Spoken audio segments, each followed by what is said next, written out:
This is going to be an interesting video. The aftermath is going to be just something else. From the dad rifle comments I'll be seeing in the comment section, to the people claiming that it takes no skill to use a pulse rifle, if you are someone who holds your trusty pulse rifle close to them, then this video is going to be right up your alley.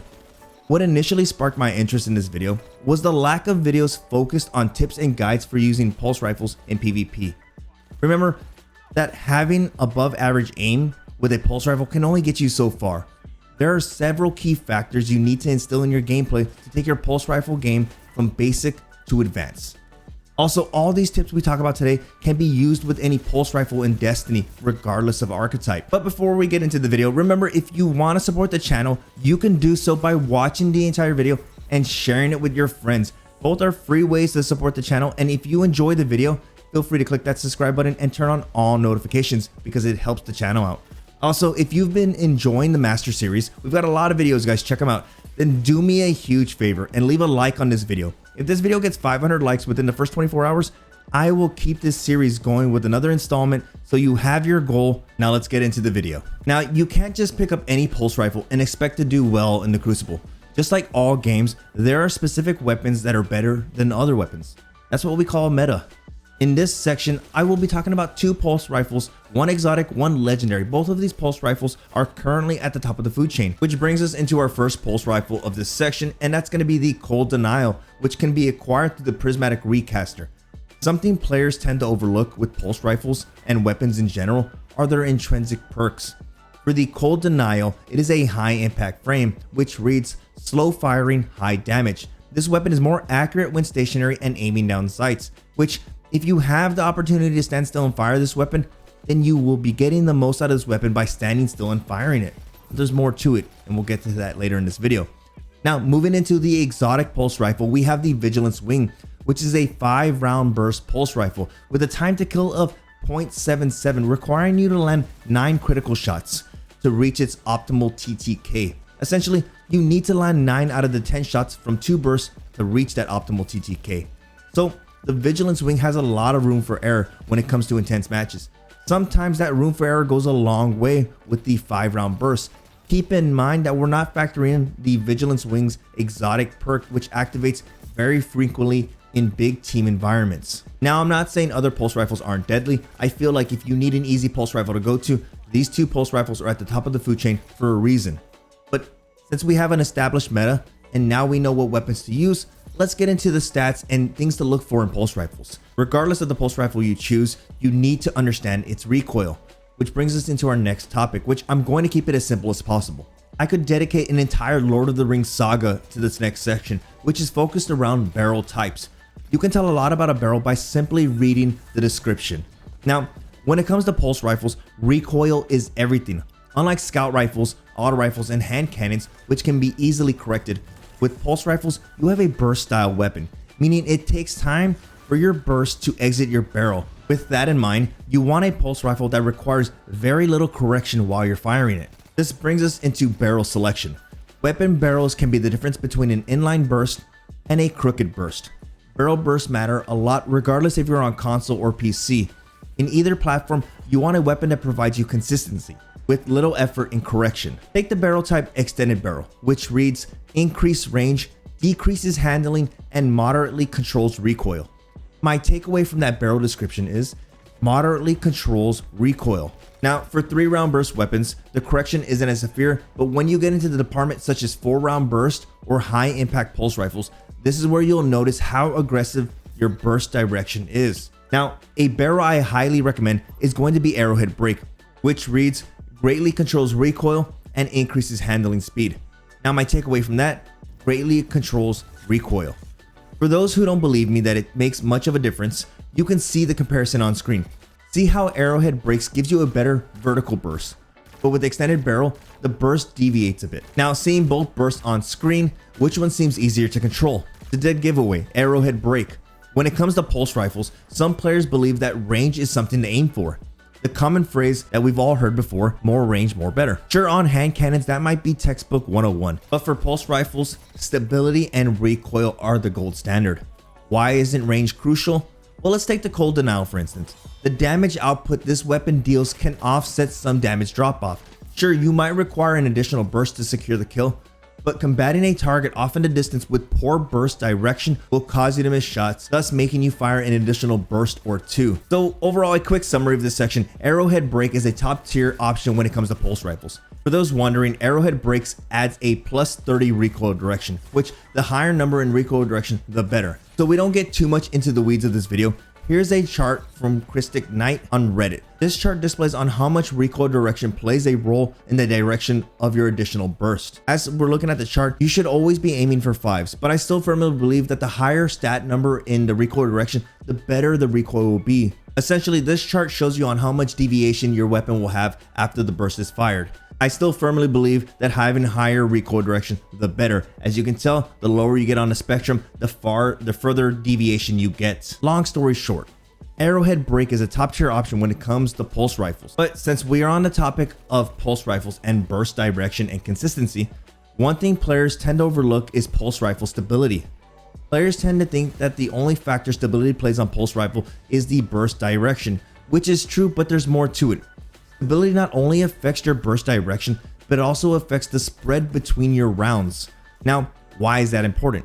Well, the tighter spread you have in between your rounds, it can be the difference of getting an easy 2 burst or missing a shot. When using pulse rifles, your goal should be always to land critical shots, and that's to cause optimal damage. And the best way of doing that is to have your rounds as close as possible. Now that we have recoil direction and stability, which play a huge role in your pulse rifle, let's get into something that can really take your pulse rifle to another level. This brings us into one of the best mods for pulse rifles, which is counterbalance, which assists in the recoil control of a weapon. The mod reads, reduces recoil deviation of a weapon.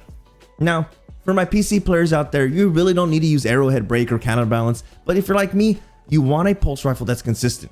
This is why I recommend all these barrels and perks. Now, for my console players, everything I mentioned in the previous segment is a must. Myself, as someone who mained a pulse rifle on console, I can tell you that Arrowhead Break, ability, counterbalance has made my life much easier. By having good recoil direction, stability to keep your rounds close together, and counterbalance, this will allow you to focus on the fight rather than focusing on correcting your aim and controlling the burst of weapon. Closing this section on recoil, stability, and burst, I'm going to be linking an article from the Crucible playbook where Christic Knight goes over recoil direction stat and breaks down what you should be looking for when it comes to having a higher recoil direction. Guys, it's a great read and I highly recommend, if you have time, check it out. So that link will be down below. Let me ask you, do you know where to aim with a pulse rifle? With hand cannons, it's simple, you aim for the head. With auto rifles, it's simple, you aim for the head. But with pulse rifles, you don't aim for the head. You aim for the upper chest or neck area. This all goes back into a burst style weapon, something we just talked about. Since you are using a burst weapon, rather than having one round go directly towards your target like you would a hand cannon or an auto rifle, you have 3 rounds. As you can tell with the demonstration on screen, if you aim for the head, there's a chance you can miss several shots or an entire burst if you fail to bring that weapon back down to the head. But if you aim lower, somewhere near the upper chest or neck, you have a higher chance at landing more shots. Also, aiming in the upper chest and neck area, your follow-up shots are much easier. That's correction of your burst, pulling down on the crosshairs to get realign with the head is much easier since you're not that far away from your target. But if you begin at the head and you fire up, if you don't correct down to the head at the right spot, your next burst could be off the target. But while we're on the topic of aiming, keep in mind that if you're on console or PC, when utilizing a pulse rifle, when you fire, you want to pull down on your thumbstick or pull down on your mouse. This is going to allow you to make slight corrections in between the burst. This is why in a previous segment, I harped on Arrowhead Break, counterbalance, and stability, because it is much easier to pull down on your crosshairs, down on your mouse, down on your thumbstick, rather than having to pull down and to the right, down and to the left, having to correct your aim. Remember that at the end of the day, we just want to make pulse rifles more consistent. Having a consistent pulse rifle is a deadly pulse rifle. So remember, aim lower, aim at the upper chest or the neck area. Now with mechanics out of the way, let's get into some tips for those who are looking to step into the Crucible. Now, I may sound like a broken record here, but playing close to cover and peek firing is necessary. I know, you probably think I say this about every weapon, but hear me out. With weapons such as pulse rifles and auto rifles, the amount of time you need to be exposed can lead you to death. Having to fire 2 to 3 bursts with a cold denial can leave you exposed and will lead you to your death. Being exposed for too long leaves you out of cover. This is why you need to play close to cover, while at the same time peek then burst. This is going to allow the burst to travel down range, while at the same time going behind cover when necessary. The reason behind this is to allow you ample time to heal if you took damage. If you're battling a gnawing hunger and take damage, the last thing you want to do is leave yourself exposed. One thing I will say is try to time your shot properly. The last thing you want to do is fire an entire burst into your cover. But while we're on the topic of cover, let me give you some big brain advice here.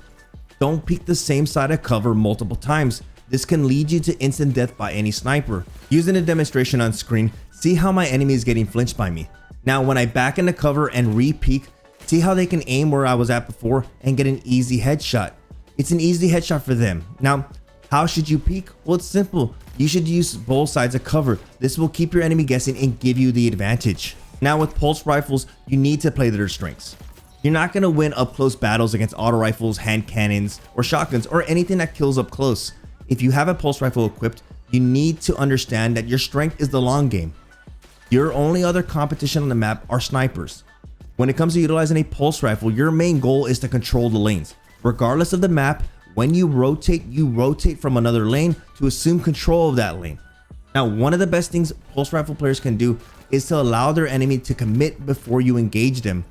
The reason for this is to punish your enemy for overcommitting and pushing out of cover. Using the demonstration in the background, see how if I engage too early while my enemy can still dip into cover? This is going to allow them to avoid the fight, heal, and now if I've depleted my ammo, if you're going against a smart player, they can either catch you mid-reload or cause me to run dry in the midst of a battle. So how do you properly engage? Well, it's simple. When your enemy is out of cover, they overcommit by pushing too far from cover. This is where you need to capitalize on that moment. Now, on the topic of lanes, if you're looking to get the most out of your pulse rifle, you need to learn how to rotate and take the flanks. As someone who uses a pulse rifle often in PvP, I've found a lot of success in engaging enemies on the flanks.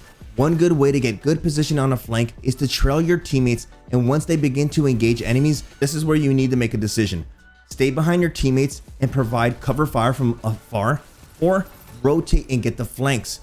Remember, as I mentioned in a previous segment, pulse rifles should be treated like sniper rifles. The same lanes, the same flanks. So in a scenario like this, see how I was able to flank my enemies? Rotating in flanks are going to be key factors for anybody utilizing a pulse rifle. Now, something that is engraved in every PvP player is to strafe while in a gunfight. The reason we do this is to make yourself a harder target for your enemy to hit. However, strafing can also hinder your ability to land shots. For hand cannons, this isn't noticeable, since you are only firing one shot at a time. But for weapons such as pulse rifle, this can cause you to miss a few rounds, mid-burst, or an entire burst in general. Now, don't take this as me telling you to plant your roots in the ground and never strafe again. See it as pulse rifles have a different strafe mechanic compared to hand cannons.